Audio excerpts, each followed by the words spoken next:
నగరంలో అంబేద్కర్ కూడలిలో మెడికల్ కాలేజీల ప్రైవేటీకరణపై వైసీపీ నగరంలోని అంబేద్కర్ కూడలిలో మెడికల్ కాలేజీల ప్రైవేటీకరణపై వైసీపీ ఎస్సీ విభాగం ఆధ్వర్యంలో ఆందోళన పాల్గొన్న Badvel MLA doctor Sudha, deputy mayor Nityananda Reddy, యువజన విభాగం కార్యదర్శి నాగేంద్ర, ఎస్సీ విభాగం రాష్ట్ర జిల్లా నేతలు. కూటమి ప్రభుత్వం అధికారంలోకి వచ్చాక పాలన గాడి తప్పింది. 16 నెలల కూటమి ప్రభుత్వం పాలన ఏ విధంగా ఉందో ప్రజలు గమనిస్తున్నారు. కోవిడ్ సమయంలో, కోవిడ్ తర్వాత ప్రజారోగ్యం సంక్షేమం పట్ల జగన్ తీసుకున్న నిర్ణయాలు గర్హనీయం. జగన్ హయాంలో వైద్యానికి అధిక ప్రాధాన్యత ఇచ్చారు. జగన్ హయాంలో ఉద్యోగాల కల్పన సంస్కరణ గతంలో ఎన్నడూ జరగలేదు. రాష్ట్రంలో 11 మెడికల్ కాలేజీలవే ఉండేవి. జగన్ అధికారంలోకి రాగానే ప్రతి పార్లమెంట్ నియోజకవర్గ పరిధిలో మెడికల్ కాలేజీల ఏర్పాటుకు శ్రీకారం చుట్టారు. 17 మెడికల్ కాలేజీల నిర్మాణానికి శ్రీకారం చుట్టి 8,500 కోట్లతో 5 మెడికల్ కాలేజీలు పూర్తి చేశారు. పులివెందుల పాడేరు మెడికల్ కాలేజీలు పూర్తి చేశారు.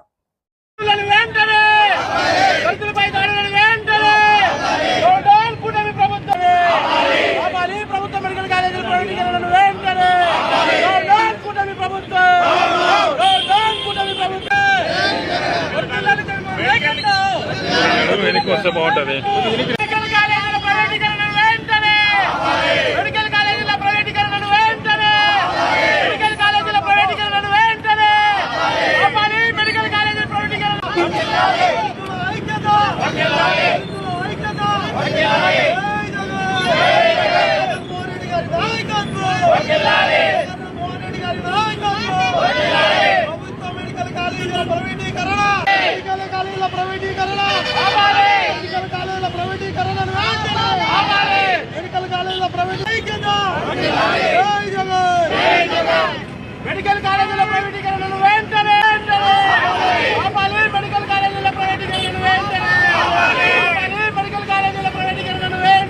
ఆపాలి.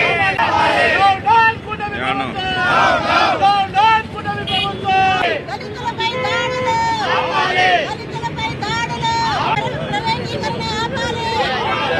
ప్రభుత్వ మెడికల్ కాలేజీ ప్రైవేటీకరణ ఆపాలి. ప్రభుత్వ మెడికల్ కాలేజీల ప్రైవేటీకరణ ఆపాలి.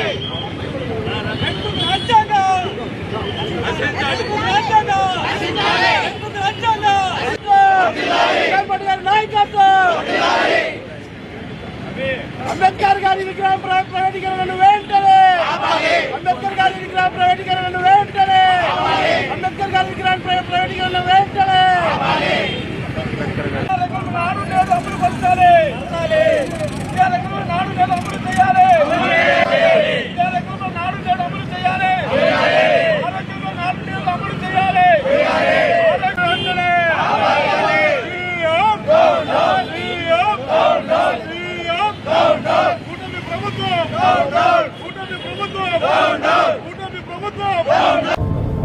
అందరికీ నమస్కారం. ఈరోజు మనమందరం కూడా ఈ 16 నెలల కూటమి ప్రభుత్వం పాలన ఏ విధంగా ఉందో అందరూ చూస్తున్నారు.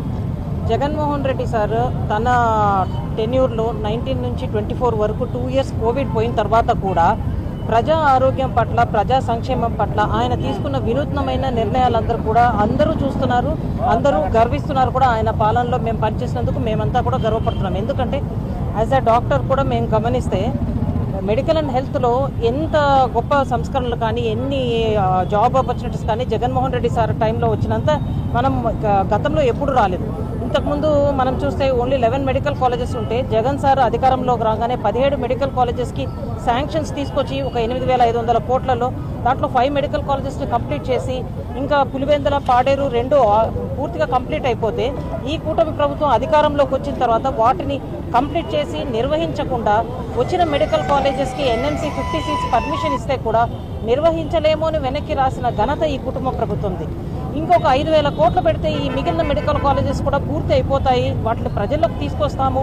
బీదా బిక్కి అందరూ ఎవరైతే కనుక డౌన్ ట్రాడన్ పీపుల్ ఉంటారో వాళ్ళందరికీ ఉపయోగపడుతుంది అన్న విధానం లేకుండా వాటిని పీపీపీ మోడ్లో ప్రైవేటీకరణ చేయడానికి ముందుకెళ్తున్న ఈ ప్రభుత్వ విధానాన్ని వ్యతిరేకిస్తూ మేమందరం కూడా ఈరోజు మా పార్టీ అధినాయకుడు వైఎస్ జగన్మోహన్ రెడ్డి గారి పిలుపు మేరకు దళిత సంఘాలందరం కూడా ఈరోజు ఈ కార్యక్రమం చేయడం జరిగింది. మేమందరం కూడా దళిత నాయకులం అందరం కూడా మేము ఈ ప్రైవేటీకరణను వ్యతిరేకిస్తున్నాం. ఎందుకంటే ఇప్పటికి కూడా సొసైటీలో డౌన్ ట్రాడన్ పీపుల్ ఎవరైతే ఎక్కువ శాతం ఇంకా ఎస్సీ ఎస్టీ పీపులే ఉన్నారో వీళ్ళందరూ కూడా ఏదైనా ఒక ఆరోగ్యం బాగాలేనప్పుడు కార్పొరేట్ వైద్యానికి వాళ్ళు వెళ్ళలేరు. సో వాళ్ళందరికీ కూడా ఒక మెడికల్ కాలేజ్ అన్నది వస్తే సూపర్ స్పెషాలిటీ సర్వీసెస్ వస్తుంది. ఎప్పుడు ప్రొఫెసర్స్, అసిస్టెంట్ ప్రొఫెసర్స్, పీజీస్ అందరూ అందుబాటులో ఉంటారు. మెరుగైన వైద్యము మెడికల్ కళాశాల వస్తే ఆ చుట్టుపక్కల ఉండే ఏరియాస్ అందరికి కూడా అందుతుంది. అది ప్రజలకు ఎప్పుడు ఒక గవర్నమెంట్ ఒక సర్వీస్ సెక్టార్లో చేయాల్సిన బాధ్యత గవర్నమెంట్ది. దాన్ని ప్రైవేట్ వాళ్ళకి ఇస్తే వాళ్ళు ఎంతవరకు వాళ్ళకు ప్రాఫిట్ ఉన్నంత వరకు వాళ్ళు చేస్తారు. ఆ తర్వాత ఎవరు బాధ్యత తీసుకుంటారు? సో ఇదొకటే కాకుండా ఒక పేద పిల్లలు వాళ్ళందరూ కూడా ఉన్నతమైన విద్యను అభ్యసించాలంటే ఈరోజు పీపీపీ మోడ్లో పోయినప్పుడు మనకి ఏ విధంగా ఆ సీట్లు వాళ్ళు అమ్ముకునే పరిస్థితి ఉంటుంది. మరి పేద పిల్లలు ఎలా చదవాలి? సో గవర్నమెంట్ డెఫినెట్గా వాళ్ళ డెసిషన్ వెనక్కి తీసుకునే వరకు మేమందరం వైసీపీ పార్టీలో ఎస్పెషల్లీ ఎస్సీ సెల్ విభాగం నుంచి కూడా మేమందరం కూడా పోరాడతాం. ఈరోజు కడప జిల్లాలో మా ఎస్సీ సెల్ అధ్యక్షులు వెంకటేశ్వర్లు అన్న ఆధ్వర్యంలో మేమందరం కూడా ఈ కార్యక్రమం చేయడం జరిగింది. ఇది ఒకటే కాకుండా విజయవాడ నడిబొడ్డులో అంబేద్కర్ గారికి ఇచ్చిన గౌరవం మనమందరం కూడా చూస్తున్నాము. జగన్మోహన్ రెడ్డి సార్ టైంలో అంత పెద్ద విగ్రహం, దేశంలోనే పెద్ద విగ్రహాన్ని పెట్టి అక్కడ ఒక షాపింగ్ కాంప్లెక్స్ ఇవన్నీ కూడా గవర్నమెంట్ నిర్వహించేలాగా తీసుకొస్తే ఈరోజు దాన్ని కూడా ప్రైవేట్ వాళ్ళు నిర్వహించే విధంగా కార్యాచరణ తీసుకోవడము. యాక్చువల్గా ఈ ప్రైవేట్ మెడికల్ కాలేజెస్ కూడా ఇంత నిరసన వెల్లువెత్తన వస్తున్నా కూడా టెండర్స్కి పిలవడము ఇవన్నీ కూడా మేము నిరసిస్తున్నాము. అంబేద్కర్ గారికి గౌరవం ఇవ్వాలా, అది అంతా కూడా గవర్నమెంటే నిర్వహించాలా. ప్రైవేట్ మెడికల్ కాలేజెస్, ఈ గవర్నమెంట్ మెడికల్ కాలేజెస్ని ప్రైవేటీకరణ మేము నిరసిస్తున్నాము. అది ఒకటే కాకుండా ఈ అన్ని విధాల దాడులు కూడా ఏదైతే దళితుల మీద జరుగుతున్నాయో, సోషల్ యాక్టివిస్ట్ మీద జరుగుతున్న దాడులు అన్నింటినీ కూడా మేము నిరసిస్తున్నాము. ఈరోజు మేము కడప జిల్లాలో దళిత సంఘంలో వైఎస్ఆర్సీపీ విభాగంలోని దళిత సంఘ నాయకులు మేమందరం కూడా ఈ విషయాల మీద మేము పోరాటం చేస్తున్నాం.